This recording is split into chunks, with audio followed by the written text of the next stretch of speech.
Umeira de Raphaël Ishaï Eliyahu Ben Ronit, de Netanel Chai Ben Céline Esther, de Rachel Bat Hana, de Oshrat Gila Bat Norit Shlolamid, de Moria Bat Kichia Rochama, de Azza Bat Nechma, de Zara Bat Nechma, et Léa Bat Rachmona, Ani Bat Esther, Yitzhak Ben Clara, et Shlomo Ben Clara. Et aussi de Michal Batsiona, ensemble avec tous les malades en Israël. On est arrivé même bête à Moudbet, il me semble. Oui, à Moudbet. Même bête à Moudbet, on est arrivé à la Mishnah. La Mishnah au milieu de la page, Ein notnin kli tachat haner lekabel bo et hashemen. Ve'im natnua mi be'od yom mutar. Ve'in neotin mimeno lefi she'eino min hamukhan. Alors je traduis.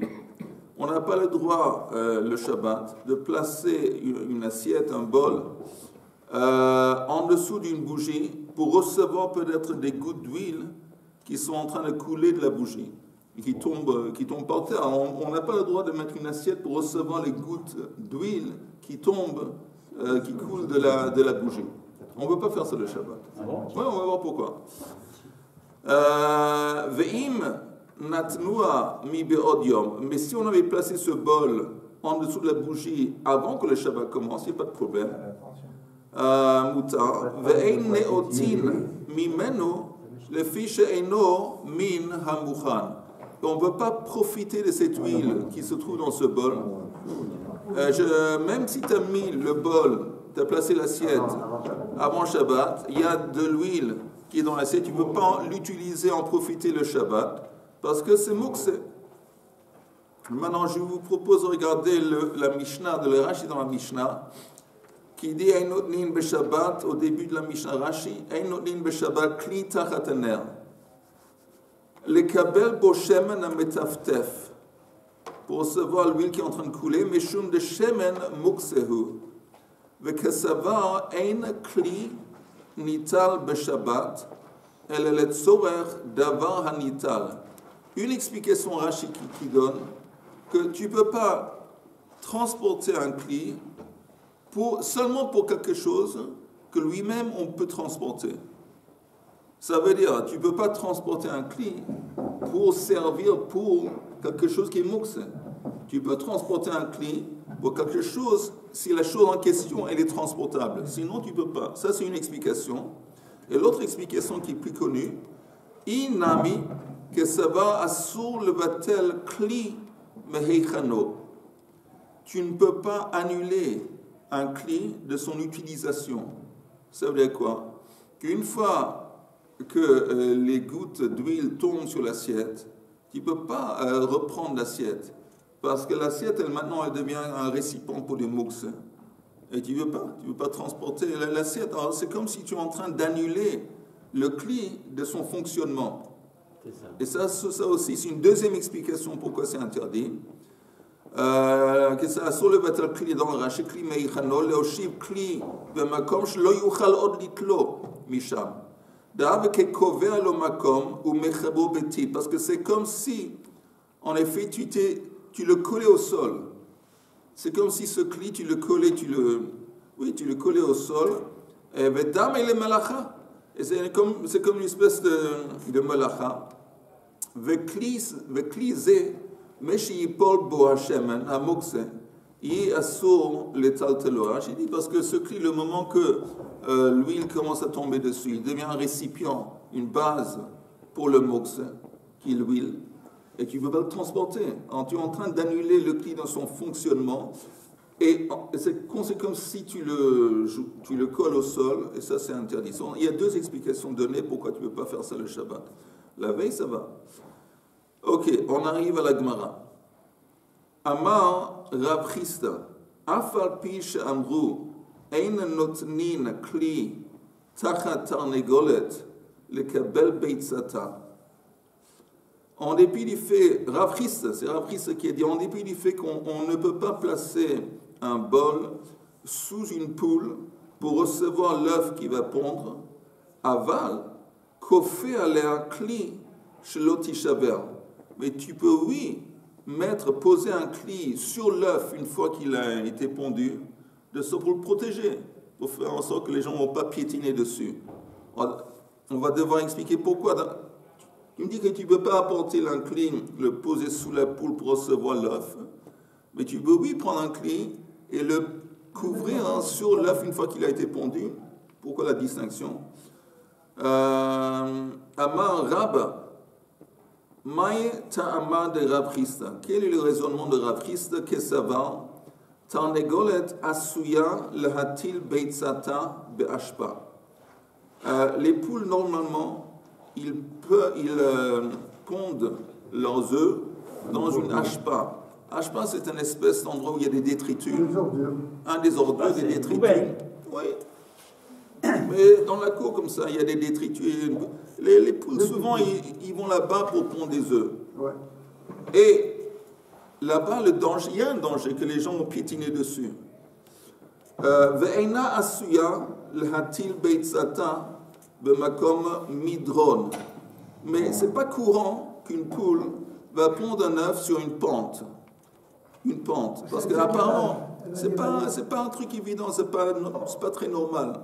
Le danger est latent que si elle pond l'œuf sur une pente, elle risque de choses et de se briser. Et c'est pour ça qu'on a eu envie, ça c'était la raison pour laquelle on voulait mettre une assiette sous la poule. Parce qu'on est dans un scénario où il y a la poule qui est en train de pondre, on a peur que l'œuf risque de rouler et de se briser. Alors, on est en train de dire, c'est Yoel Bokotov. C'est un scénario qui est fréquent. Qu'une poule ponde un œuf dans un tas de détritus, et l'autre sur une pente, c'est pas.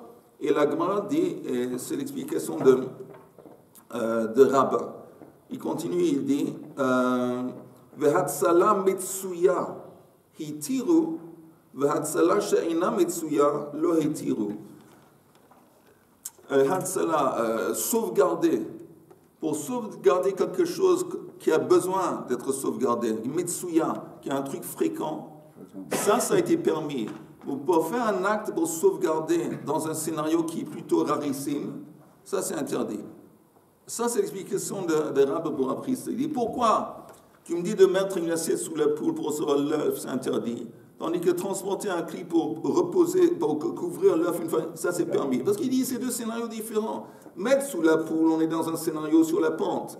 Et ça c'est rare qu'une poule, elle ponde un œuf sur une pente. Donc tu n'as pas le droit de faire un effort pour ça. Tandis que une poule qui va pondre un œuf sur les détritus, c'est très courant. Et oui, il y a un risque que quelqu'un va piétiner dessus. Alors pour ça, tu as le droit de transporter et recouvrir l'œuf. Ok, jusque-là c'est clair. Oui, mais quand on parle des assiettes, normalement, on parle des assiettes avant. Si la poule, elle prend une assiette comme ça, l'œuf, elle peut se casser. Parce que si on pense à une assiette en plastique, je comprends. Mais une assiette normale, je vais te dire, en faïence ou quelque chose comme ça, je vais te dire un truc en toute honnêteté et en toute intimité. Ça reste entre nous. Ouais. Mais j'ai pas vraiment d'expérience en tant que fermier. Et l'élevage des œufs, l'élevage des poules, c'est pas mon truc. Attends, écoute. Mais un truc, je sais, que les poules, quand ils pondent quand ils sont assises. Les poules, ils ne pondent pas quand ils sont debout, ils sont assises. Une fois que tu comprends que la poule est assise quand elle pond, c'est pas important si le récipient est fait de métal ou de plastique. L'œuf, il ne va pas se briser quand il sort. Est-ce qu'elle est assise? Tu es d'accord? Ça, je parle de quelqu'un qui n'est pas un fermier. Mais ça, je sais. Que les poules, ils pondent quand ils sont assises. Comment vous le savez? Je ne sais pas, c'est l'inspiration divine. Ruach HaKodesh. Ça vient de la phytophore. Parce que la situation est là, c'est ça. Voilà. Oui, exactement. Comme, encore une fois, comme si on a précisé, quand il y a un besoin, c'est dans les coulisses, ils sont déchaînés. Quand il y a un besoin de sauvegarder dans un scénario qui est rarissime, ce n'est pas permis. Et quand c'est un scénario qui est, comment on dit, fréquent, oui, on a le droit. ATV, on apporte Bokotov. ATV Abaya Vatsala She'eina Metsuya lo hitir, est-ce que c'est vrai ce que tu dis, que pour sauvegarder dans un scénario qui n'est pas fréquent, pour un sauvegarde, on est même bête à Moudbet, à peu près 4 lignes avant la fin de la page, même bête à Moudbet. Est-ce que c'est vrai? De reshoot ou pas? Pardon? Il n'y a pas de problème de reshoot par rapport à la poule. Si je veux non, transporter quelque chose. On ne parle pas de reshoot ici. Alors ça veut dire que tu sais que si la poule... Je peux déplacer des choses chez moi. Ah oui, donc il n'y a pas de problème. Il y a un guédère qui entoure. C'est pour ça qu'on ne parle pas de reshoot, parce qu'il n'y a pas de problème. D'accord. Mais après il dit, est-ce que c'est vrai ce que tu dis, que Hatsalah she'eina mitsuya lo hitiru, pour sauvegarder dans un scénario qui n'est pas fréquent, c'est interdit. Et pourtant, il y a une branche qui dit Nishbera lo chavit shel tevel berosh gago. Si le type il a un tonneau rempli de tevel, tevel c'est de la récolte duquel on n'a pas encore prélevé Trumot Masrod, et ce tonneau il s'est brisé. Et maintenant, on a le contenu de ce tonneau qui est en train de couler, si c'est du liquide, de tomber de son toit. Alors, c'est écrit que le Shabbat, on aurait le droit de Mevi Kli, de Menir Tarter. Il a le droit d'apporter un Kli et le mettre en dessous pour recevoir le contenu du tonneau qui est en train de tomber. Alors là aussi, c'est pas tous les jours qu'on a un tonneau qui se casse subitement et sur le toit. C'est pas un truc très fréquent. Et néanmoins, tu vois qu'on a le droit de transporter quelque chose pour ce but. Ça, c'est la kushia. Et la réponse, Begulfei chadati, de shrichei de paquet.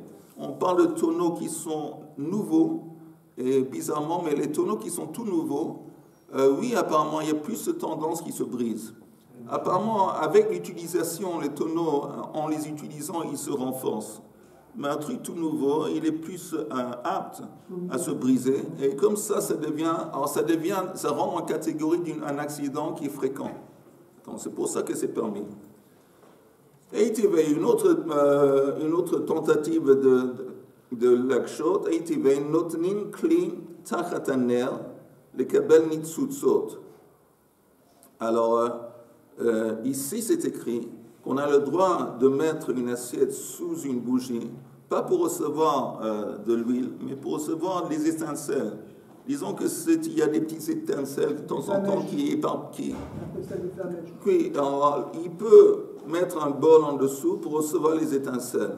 Et tu vois bien que ça aussi, c'est pas un truc qui est fréquent. Normalement, les bougies, ça crée pas des étincelles. C'est pas un truc fréquent. La Gemara dit Nitsutsot Nami Shriche. Apparemment, les étincelles qui dégagent des bougies aussi, c'est un phénomène qui est plus ou moins fréquent. Ok. On tourne en haut de la page suivante. On ne tourne pas. Presque. Eiteve Kofin Keara Al-Haner Shelo Ya'achez Bekora. C'est écrit qu'on a le droit de poser une espèce de cli au-dessus d'une bougie. Pas, le cli n'est pas trop bas, il ne va pas éteindre la bougie, mais tu as le droit de recouvrir une bougie pour empêcher que le toit va prendre feu. Kora, c'est une poutre sur le toit. Encore une fois, c'est un scénario qui n'est pas fréquent. La Gemara dit Bebate Gachine de Shachir Behudleika. On parle de toit, on parle de maisons où les toits sont bas. Et apparemment, il y avait beaucoup de maisons où on construisait les toits, ils étaient assez en bas. Et donc il suffit de poser une bougie sur la table, elle est déjà assez proche à la poutre, donc oui, c'est fréquent. Vechen, un autre cas de figure, Vechen Kora Shenishbera, une poutre qui s'est brisée. Somchim ota besafsal ou be'aruchot amita. On a le droit d'apporter un banc ou les morceaux d'un lit et les fixer en dessous de la poutre pour empêcher que ça continue à se briser. Alors, encore une fois, la poutre qui se brise, apparemment, c'est un scénario qui est infréquent. Et néanmoins, on voit que tu as le droit de transporter quelque chose pour pour ce but. Et la Gemara, encore une fois, répond Bekashure Chadati de Avide et de Paquet. On parle de poutres, encore une fois, toutes nouvelles qui sont plus aptes à se briser. Notnim, dernier exemple, Notnim Kli Tachat Delef Beshabbat. S'il y a de l'eau qui est en train de couler par une gouttière, on a le droit de poser un cli pour recevoir cette eau. Encore une fois, c'est apparemment un truc qui est pas un delef, peut-être même c'est de l'eau qui est en train de tomber d'un toit, c'est pas un truc qui est courant. Et la grande réponse, Bate Chadati de Shriche de Dalfe. On parle encore une fois de maisons toutes neuves où c'est plus fréquent qu'on va y avoir des fuites d'eau. Apparemment, les maisons qui sont nouvelles, il faut du temps jusqu'à on s'aperçoit qu'il faut les taqueliser, les chapetter. Ça prend une maison nouvelle, elle est plus apte à découvrir qu'il y a des problèmes et des fuites qu'une maison dans laquelle les gens, ça fait des années qu'ils y habitent. Et s'il y a eu des problèmes, ça fait pas mal de temps qu'ils ont déjà Et les poules nouvelles, on ne dit pas... les poules nouvelles. Elles ont tendance à aller sur la pente ou... Elles ne sont pas éduquées. Bah oui, c'est ça. Rav Yosef Amar. Maintenant, ça, c'est une explication qu'on a vue de Rav Chisda. Qui a Rav Chisda expliqué pourquoi on a le droit de mettre une assiette sous une poule et pas... on a le droit de recouvrir un œuf qui a été pondu et pas la mettre sous la poule, parce qu'on avait dit, on parle de deux scénarios différents. Un qui est rare et l'autre qui est plus fréquent. Si c'est fréquent, tu as le droit, si c'est rare, tu n'as pas. Maintenant, on a une autre explication de Rav Chisda, celle de Rav Yosef. Rav Yosef amar haïnu ta'ama de Rav Chisda, meshum de kamevatel kli mehichano. La vraie réponse est que tu es en train de annuler un cli de son fonctionnement. Tu annules un cli. Alors, si tu mets le cli sous la poule et l'œuf il tombe dedans, alors l'œuf il est mouxe. Il est mouxe, parce que tout à coup, il arrive le Yom Tov ou Shabbat, c'est pas important. Mouxe. Alors, l'assiette, elle devient bassis, le deva assour. Tu peux pas dorénavant transporter l'assiette. Tandis que si tu prends un cli, tu le poses sur un œuf, pas de problème. Si tu veux l'enlever, tu peux l'enlever quand tu veux. C'est ça la différence. Ça n'a rien à voir avec fréquent ou pas fréquent. C'est parce que assour le vatel kli mehichano. C'est clair l'explication. Même si on n'utilise pas du tout. Oui, même si on n'a pas envie de l'utiliser. Mais le fait objectivement, à partir du moment que le mouxe est tombé dessus, ce cli que tu as posé en dessous, tu ne peux plus le prendre. Il est comme figé au sol. C'est comme si tu l'as figé au sol. En figer quelque chose au sol, collé au sol, c'est une melacha. Si dans l'assiette il y avait autre chose. Si dans l'assiette il y avait d'autres choses, apparemment ce serait permis. Oui, c'est clair pour tout le monde. Richard, c'est clair pour toi ce que je viens de dire ou tu veux... Non, je veux bien. Okay. Je veux bien, mais... Non, je veux bien aussi que c'est pas clair pour toi, oui. Mais je veux que tu parles. Voilà, je parle. Voilà. En quoi le fait qu'il y ait quelque chose dans l'assiette, ça la rend pas mouxée? Parce qu'on sait que... Non, on sait qu'on a le droit de transporter, disons, un panier. C'est un panier dans lequel il y a du mouxe. Mais il y a aussi d'autres choses qui ne sont pas mouxe. Tu as le droit de transporter le panier à cause des choses qui ne sont pas mouxe, même en dépit du fait qu'il y a aussi par-ci par-là des choses qui sont mouxe. Bon, mais si dans le panier, les seules choses qui se trouvaient dans le panier, c'est mouxe, tu ne peux pas transporter le panier. Oui ou non? Qu'est-ce qu'il pourrait y avoir dans l'assiette? De la nourriture? Non, Yehuda, il a demandé... Nous, on est en train de parler de pourquoi... L'explication de Rav Yosef de Rav Chisda. Pourquoi tu n'as pas le droit de mettre une assiette sous la poule pour recevoir l'œuf? Mais tu lui permets de prendre une assiette et recouvrir un œuf avec. Et Rabbi aussi, il y a l'explication est que quand tu mets une assiette en dessous, tout ce qui va tomber dans l'assiette, c'est l'œuf. Il n'y a rien d'autre dans l'assiette, il y a un œuf. L'œuf, c'est mouxe. À partir de ce moment, tu ne peux plus soulever l'assiette. Tandis que si tu poses une assiette ou un bol sur un œuf, tu peux prendre l'assiette quand tu veux. Oui, mais si l'invention qu'on pose sur l'œuf, c'est pour protéger l'œuf. Oui. Néanmoins, je veux dire, si tu as envie, objectivement, il n'y a rien qui t'empêche De reprendre. Tandis que le moment que l'œuf a été pondu sur l'assiette, L'œuf, il n'est pas dans le moment que l'assiette est sur l'œuf est sur l'assiette, c'est fini, tu ne peux plus toucher. Par rapport à l'intention que tu avais au départ, Oui, je suis d'accord, mais ça c'est des intentions. Moi je parle, disons, maintenant la réalité selon la halakha. À part le moment que l'œuf, il est tout ce que tu as une assiette avec un œuf dessus, tu ne peux plus toucher l'assiette. C'est comme si tu l'as soudé au sol. Et ça c'est Mais si ce n'est pas l'œuf qui est dans Pardon? si ce n'est pas l'œuf qui est dans l'assiette, il y a autre chose. Attends, Yehuda, il a parlé de ça avant. Yehuda, il a parlé de ça. Alors on peut? On peut. Où est-ce que tu étais? Tu dormis avant? Non, ouais, je vois que... Tu n'étais pas concentré. Non mais, On y fait on ne touche gaffe. pas la nature. On ne touche pas la nature. Hein? Si je pose une assiette sur un œuf, pour éviter qu'il soit écrasé, etc. Oui. Bon, très bien compris ça. Mais je change la nature de cette assiette. Une assiette, c'est fait pour mettre des aliments. Non, tu ne changes pas la nature Ensuite, de l'océan. je change la nature. Pourquoi? C'est une protection. Ça devient une sorte de toit pour l'œuf. couvert. Oui, Ensuite, c'est je vrai. reprends. Mais tu peux le reprendre quand tu veux. Il n'y a Il n'y a pas pas... de changement de nature. Une assiette, c'est une assiette. Même si l'assiette elle est à l'envers, c'est une assiette à l'envers, mais ça reste une assiette. On en apprend des choses, hein, Aïmouna? Ouais. Ok, on continue. Alors, la Gemara dit, alors lui, c'est comme ça, Rabbi Yosef, qu'il a expliqué à Rav Chisda. Maintenant, il apporte encore une fois les mêmes cas de figure qu'on a vu avant, pour apparemment, en tant que kushia. Chavit shel tevel, shenishbera, mevi kli acher v'meniach tarter. Amar le tevel mukhan hu etzel Shabbat. She'im avar v'tikno metukan. Alors, vous entendez l'histoire du tonneau qui s'est brisé sur le toit, dans lequel il y avait du tevel. Tevel, quel est le statut de tevel? Mukse. Pourquoi c'est mukse? T'as raison. Hein?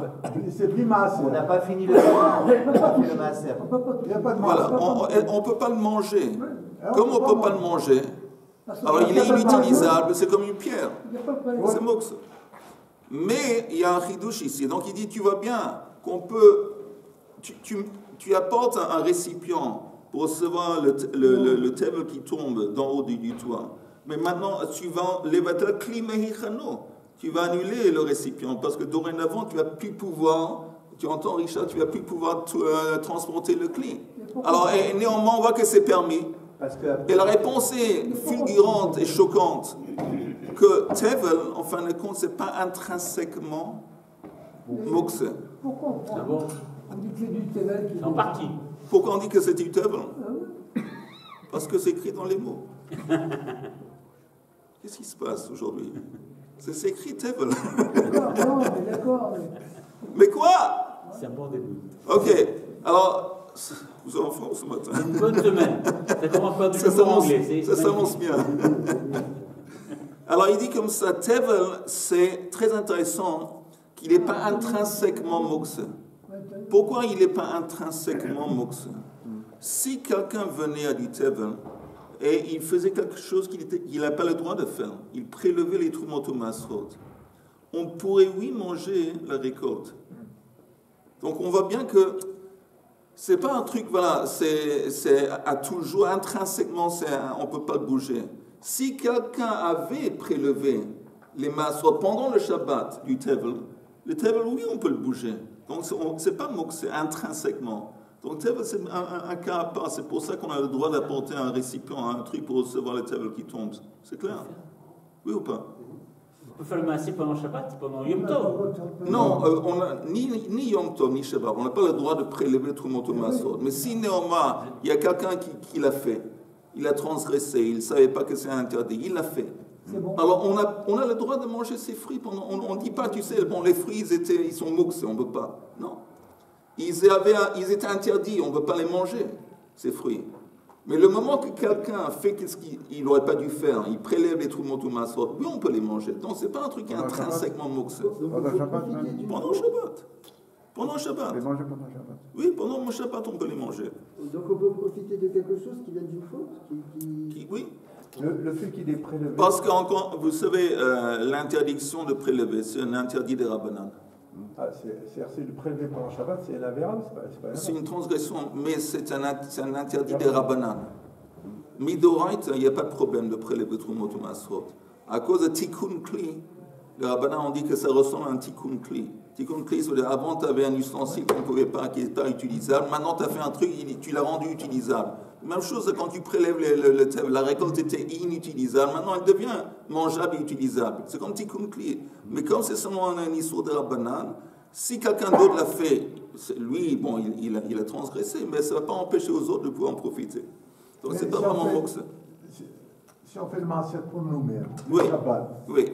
c'est peut-être interdit pour moi. Oui. Mais si l'autre il le fait, à ce moment-là, je peux profiter Oui. de. Oui. C'est ça, Oui. c'est clair. Alors regardons ça dans les mots encore une fois de la Gemara. Eiti be'abaya chavit shel tevel shenishbera mevi kli acher ve'menir tarter. Amar le, alors ça c'est, il dit tu vois bien, en dépit du fait que quand tu apportes un truc pour recevoir le tevel qui tombe du toit, tu vas le rendre levatel kli meichanot, tu l'annules. Il dit néanmoins c'est permis.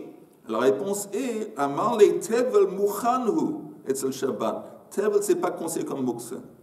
De quel point de vue? Chez im avar v'tikno mitukan. Parce que si quelqu'un est venu et a prélevé, on peut manger. Ok. Mnotnin kli tachat haner lekabel nitzutzot. On a le droit, on avait dit de mettre une assiette sous une bougie pour recevoir les étincelles. Maravun berei de Rabbi Yoshua nitzutzot ein behen mamash. Les étincelles, ce n'est pas des choses qui ont c'est pas une matière substantielle, ils n'ont pas de substance. C'est des choses qui sont là pendant quelques secondes plus tard, ils s'éteignent, ils disparaissent. Donc, comme ce n'est pas vraiment un truc substantiel, il n'y a pas de problème. Pourquoi il n'y a pas de problème? Parce qu'on ne peut pas transporter un cli dans lequel il y a du mouxe. Mais les étincelles, ils sont seulement mouxe pendant qu'ils existent. Une fois qu'ils sont éteints, c'est comme s'ils sont disparus, il n'y a pas de problème.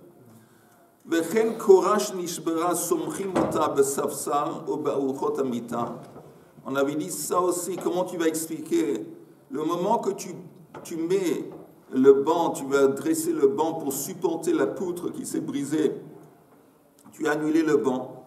À partir de ce moment, il est là, tu vas plus pouvoir le reprendre. La Gemara dit de Raphaël. C'est pas que tu t'as toqué auto, c'est pas que tu le mets en place de sorte que tu peux plus le reprendre. Il n'est pas vraiment soudé ou figé. De i-bai shakile. Parce que quand tu peux le reprendre. Donc c'est différent. C'est pas un récipient. D'abord, c'est pas un récipient, le banc. Il y a une poutre qui est en train de se briser. Tu soulèves le banc pour supporter en tant que support. Oui, mais ce n'est pas un récipient dans le sens que si tu retires le banc, ce n'est pas que la poutre automatiquement elle va tomber. C'est simplement à long terme, c'est pour ça que c'est différent. On avait dit comment c'est permis de poser un bol sous l'eau qui est en train de couler du toit. Parce que l'eau, elle est potable. Si l'eau est potable, ce n'est pas du mouxe. Si ce n'est pas du mouxe, il n'y a pas de problème. Kofin est maintenant. Kofin est à sal lifnei ha'efrochin. Sheya'alu ve'yerdu. On a, je ne sais pas, une petite cage, où il y a des... Comment on appelle ça, efrochin? Des poussins. Et ils ont une petite maison très, très chouette, très sympa. Petite maison. Et il y a le sol. Mais pour arriver du sol jusqu'à la maison, il faut monter. Alors, quelqu'un, il aurait le droit de mettre, comme on a écrit ici, il met une espèce de clé sur le sol qui va permettre aux oiseaux de monter à partir du sol et d'atteindre la petite maison où ils habitent. Alors, on te dit que tu n'as pas le droit. On a le droit de faire ça, le Shabbat. Pourquoi? Pour prendre des poussins? Pour permettre aux poussins de monter sur le sal pour arriver à leur cage, la maison. C'est-à-dire aider les poussins à... Oui. Mais, tu me dis que c'est permis, mais les poussins, quand ils sont, au moment que le poussin il est sur le sal, l'objet que tu as mis, le sal, tu ne peux plus le bouger parce que le poussin, il est mouxe. Alors, le moment qu'il est posé sur le sal, tu vas rendre le sal. אתה הולך לבטל אותו, מיחנו. כופין את הסל לפני האפרוחים, שיעלו וירדו. La réponse est que ça va moutant le taltelo. Parce que lui, il dit qu'apparemment, il n'y a pas de problème, on peut transporter. C'est qui lui, Rabbi Yosef? C'est pas écrit. Mais lui, il dit qu'on peut, oui, on peut transporter le sal. Mais la Gemara dit maintenant, Veha Tanya assur le taltelo. C'est écrit qu'on ne peut pas transporter le sal. Alors la Gemara explique Be'odan alav. Il dit non, quand c'est écrit que tu ne peux pas transporter le sal, c'est seulement au moment que les poussins se trouvent dessus. Mais une fois que c'est simplement, disons, un truc de passage, une fois que les poussins, ils ont... Il n'y a pas de problème. Mais la Gemara dit Tanya afalpi she'ein odan alav asur. Mais il y a une braïta qui dit que non. Même une fois que les poussins ont quitté le sal, une fois qu'ils se sont posés du sal, ça reste interdit de reprendre le sal. Et la Gemara explique Amar Rabbi Abao be'odan alav kol ben hashmashot. Quand est-ce qu'on dit que tu ne peux plus reprendre le sal, même quand les poussins ont quitté le sal? C'est que si les poussins étaient sur le sal, sur cet objet, pendant la durée de ben hashmashot, alors ça veut dire que même si après les poussins ils sont descendus du sal, le sal il reste mokse pendant le reste du Shabbat. Parce qu'on a un principe que la Gemara nous présente. Migu de itkatsai le ben hashmashot, itkatsai le chula yoma. Comme quelque chose, comme il a été mokse itkatsai pendant la période de ben hashmashot, il conserve son statut de mokse jusqu'à la fin du Shabbat.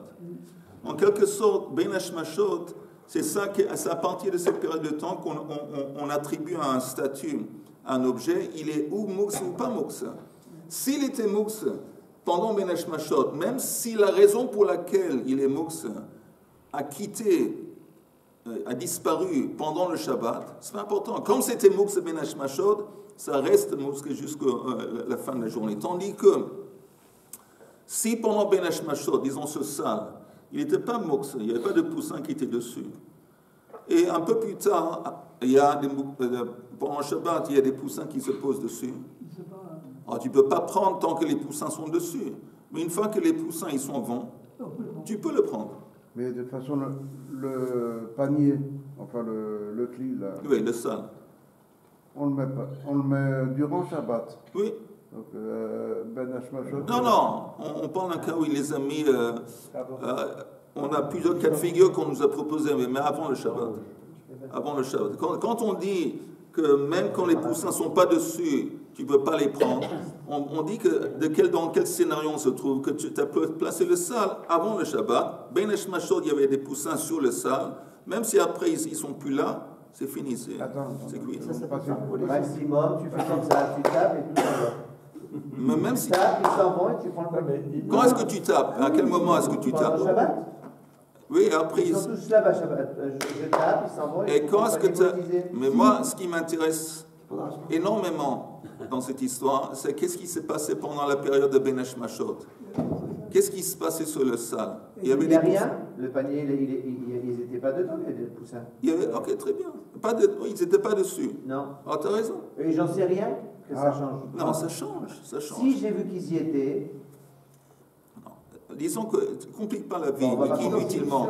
Mais si il n'y avait pas de poussin sur le sol Ben Hashmashot, après il n'y a pas de problème. Pendant Ben Hashmashot, pendant le Shabbat, ils sont dessus, tu attends qu'ils descendent, tu peux faire comme ça pour les faire descendre, après tu prends le sol. Mais s'ils étaient pendant Ben Hashmashot, même si après Ben Hashmashot ils sont bons, ils sont partis, ils restent foutus. Voilà.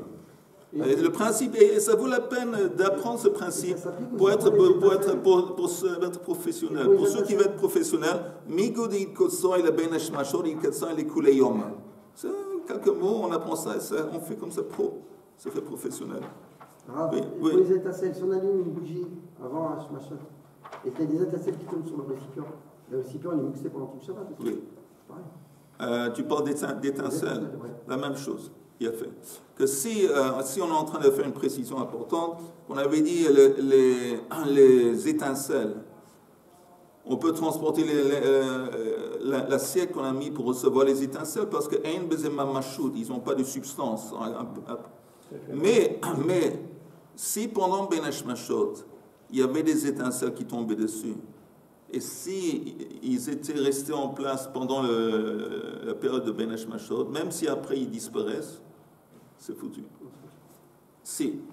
Mais une étincelle, apparemment, par nature, par définition, c'est un truc qui dure, je ne sais pas, quelques secondes, une minute maximum, c'est pas 20 minutes d'affilée.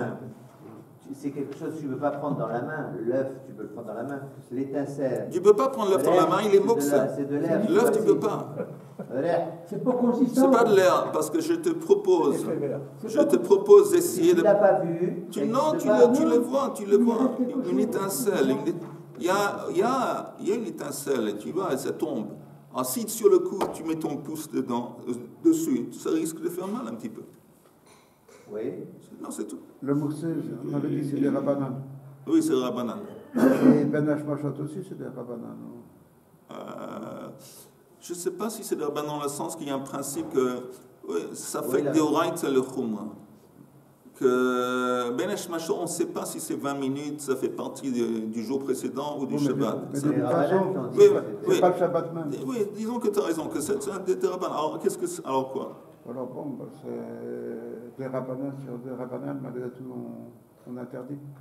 Oui, mais pourquoi tu dis des rabanan à des rabanan? Comme Xera. Non, mais où est la Xera, l'exera?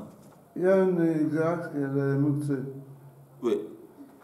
Il y a aussi ce Xera qui a dit que si pendant Benesh Mashot c'était Mouksa, ça reste, ça concerne son statut de Mouksa tout le Shabbat. C'est pas une Xera. Ça fait Xera? Non. On continue.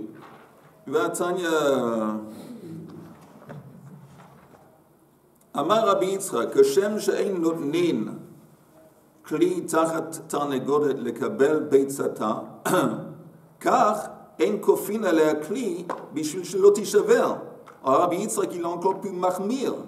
Lui dit non, pas seulement tu n'as pas le droit de mettre un bol sous la poule pour recevoir l'œuf, mais tu n'as pas non plus le droit de recouvrir un œuf avec un bol. Lui, il est encore plus mahmir. Pourquoi? Que savar ein kli nital, ela le davar hanital b'shabbat. Parce que lui, il dit, Rabbi Yitzchak, c'est sa shita, tu ne peux seulement transporter un objet pour un objet qui lui-même est transportable. Alors, tu ne peux pas prendre un bol ou une assiette, le transporter pour le recouvrir un œuf.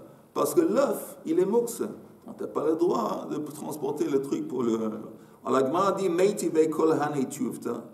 Alors, tous les cas de figure où on a vu, dont on a traité auparavant, on a porté en ça en tant que couchien sur Rabbi Yitzchak. Tu vois bien qu'on transporte des choses qui sont moukse. Que ce soit le tevel, ou que ce soit l'œuf, ou que ce soit la poudre, tout ça, c'est des choses qui sont moukse. Et selon Rabbi Yitzchak, tu n'as pas le droit de transporter quoi que ce soit pour un objet qui est moukse.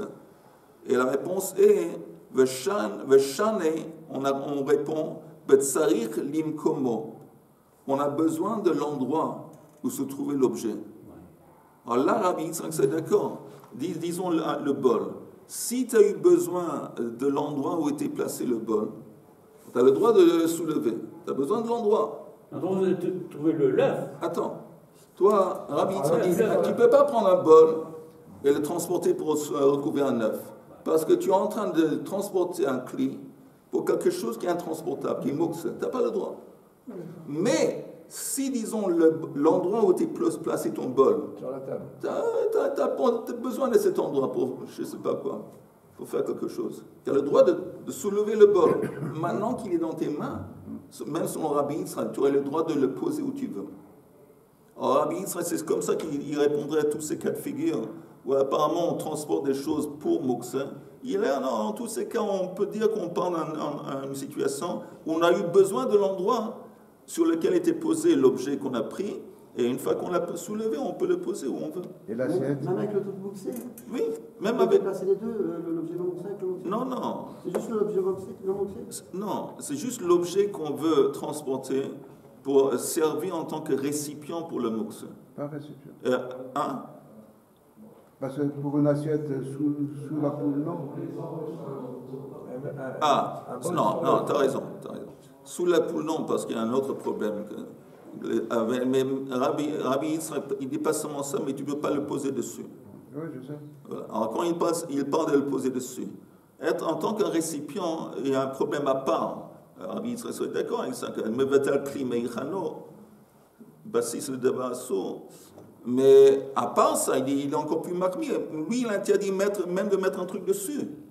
On dit pourquoi? Parce que tu ne peux pas transporter son Rabbi Yitzhak un objet pour un objet qui lui-même est un bougeable. Mais si l'objet que tu veux transporter, tu as eu besoin de l'endroit sur lequel il t'est posé, là tu as le droit, tu soulèves, après tu le poses où tu veux. Tu as un bol sur la table, tu as besoin de la table, oui. Tu prends le bol, oh un œuf. Exactement. Mais il y a un problème.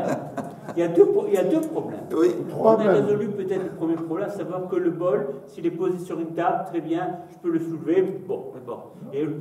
Mais deuxième problème, lorsque je pose le bol sur l'œuf, je vais toucher l'œuf. Non. Attendez. Soit je vais toucher l'œuf qui est moussé, soit je vais le déplacer, l'œuf qui est moussé, soit je vais utiliser l'œuf qui est moussé. Tu ne vas pas déplacer l'œuf, seulement comme il a dit. Non mais le problème est quoi? C'est de toucher, de déplacer ou d'utiliser. Il n'y a pas de problème de toucher. Il n'y a pas de problème de toucher. Eh bien alors je peux le poser. Oui, mais tu ne peux pas poser parce que pour poser, tu dois transporter le bol d'un endroit à l'autre. Non mais le problème de toucher. D'abord, de façon générale, le mouxe, tu peux toucher. Par exemple, quelque chose qui est mouxé. Tu peux toucher le mouxé, Richard. Tu peux toucher le mouxé. Ah, une voiture, tu entends? Une voiture, c'est mouxé. Alors, tu peux toucher une voiture.